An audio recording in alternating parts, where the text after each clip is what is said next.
नमस्कार सांग माने मु प्रियंका स्वागत करुचे आपण को मोर इंट्रोभेट प्रियंका किचन चैनल को।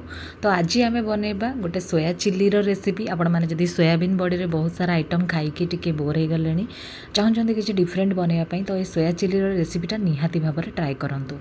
से मुझे कौन कर प्रथमे सोयाबीन बड़ी को गरम पानी रे पकईकी बतुरी नहीं आउ गोटे पात्र नहीं से 2 चामच ये कॉर्नफ्लोर दे दीजिए 2 चामच बेसन दे दीजिए गोटे चामच लुण तापर टिके काश्मीर चिली यहाँ भी गोटे चामच भाया ही आम दबा बेसी दबानी।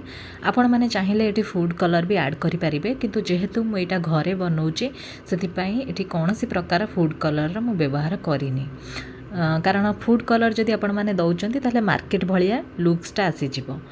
तो तापर मुझे कौन कर गरम मसला भी ये गोटे चामच देती गरम मसला दे सारापर मुझे कौन कर सोयाबीन बड़ी जो थिला ताको कौन कर भल भाव में चिपुड़ी नहीं एक्सट्रा पानी गराक छाणी नहीं ये सब मिसेकी गोटे भल भाव में कोटिंग कर देची सोयाबीन बड़ी को। तापर देखो एपटे मुझे कड़े भी तेल गरम हाँपाई छाड़ देती तेल भी ये गरम हो गला। तो जेहेतु तेल गरम हो जाए मुझे कौन कर सोयाबीन बड़ी को गोलिकी रखी कौन कर तेल में पकईकी भल भाव में छाणी नहीं एपट सेपट करके गोल्डन होगा पर्यंत टिके छाणी ने बहुत बढ़िया भाव में छाणी भी हो आराम से जमा भी स्टिक हेनी कड़े रे बहुत बढ़िया माने ये भी आप खाईपर बहुत बढ़िया माने क्रंची टेस्ट भी आसी जाए तापर कौन कर कड़े रे किसी तेल मु रखीदे टिके हल्का तेल ता सहित टिके जीरा फुटेची ऑप्शनल यहाँ आप चाहिए पकई पारे ना ना।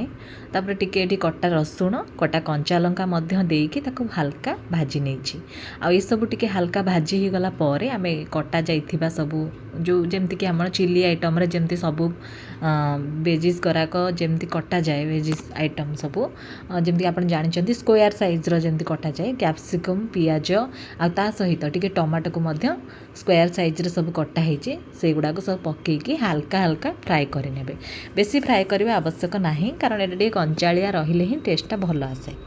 तो हल्का फ्राए हो जावा पर मुझे कौन करी ना टिके तापर जो माने गोटे चामच लुण देवी तापर गोटे चामच लुण दे सारा पर यहाँ कौन हम कि जार पानी अंशटा थी सेटा टिके हल्का हल्का माने मरिबा स्टार्ट हो खाइबापी भी बहुत भल लगे।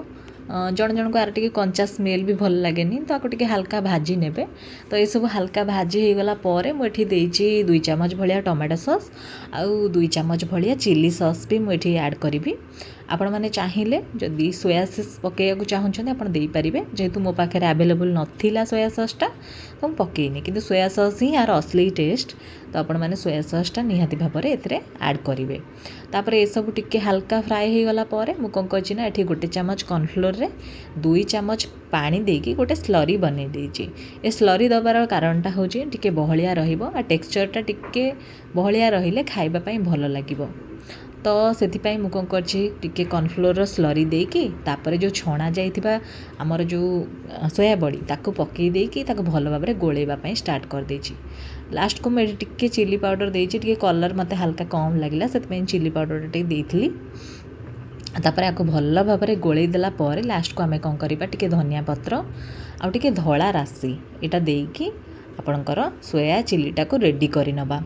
यहाँ आपन को रुटी परोटा भात सबुथिरे ही खाइबापी भल लगे। मुझे तो बनई एक्चुअली परोटा सहित सोया चिली ही बनई खाइबापी बहुत बढ़िया टेस्ट होता। कलर सीना नहीं किंतु आपन टेस्ट रे किसी भी कंप्रोमाइज करें बहुत टेस्टी होता। रेसिपीटी भल लगी चैनल को सब्सक्राइब करने।